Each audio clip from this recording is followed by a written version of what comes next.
Je m'appelle Aurélie Gilabert et je suis consultante en dématérialisation chez Atoll Conseil et Développement. Quand on s'engage dans une démarche de dématérialisation, la signature électronique devient vite une étape indispensable. Les parapheurs électroniques sont les outils adéquats pour la mettre en œuvre. Ils permettent de dématérialiser les circuits de validation et de signature jusqu'à la signature avec un certificat électronique sécurisé.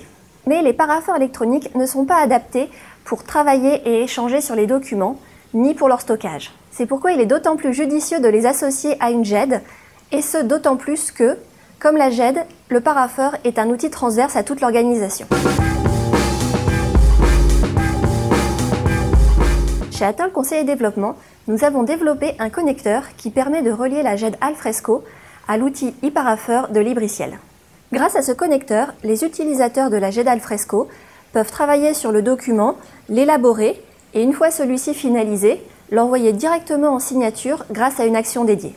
Le connecteur a été conçu pour offrir le même confort d'utilisation que l'on soit dans la GED ou dans le e-parapheur. Il remonte les différents circuits de signature, les paramètres de confidentialité et il offre aussi la possibilité de déposer des annexes. Une fois le document envoyé en signature, l'utilisateur peut directement depuis la GED Alfresco suivre son avancement. En effet, le connecteur interroge régulièrement le e-parapheur pour permettre de faire remonter dans la GED Alfresco le statut du document et ainsi actualiser les métadonnées qui y sont dédiées. De la même manière, à la fin du circuit et une fois la signature réalisée, le document revient automatiquement dans la GED Alfresco.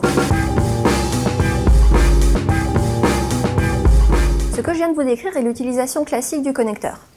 Mais il peut être intégré encore plus fortement dans des processus et des usages personnalisés de la GED Alfresco.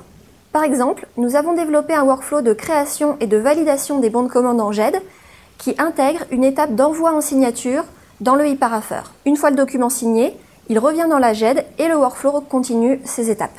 L'envoi en signature peut aussi être déclenché automatiquement suite à un événement. Par exemple, dans un projet de dématérialisation des entretiens individuels, suite à la mise à jour de la métadonnée statut, le document est envoyé automatiquement dans le e-parapheur, sans action de l'utilisateur.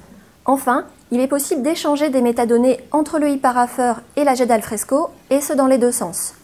La GED envoie des métadonnées dans le e-parapheur, ou alors le e-parapheur envoie des métadonnées dans la GED à la fin du circuit.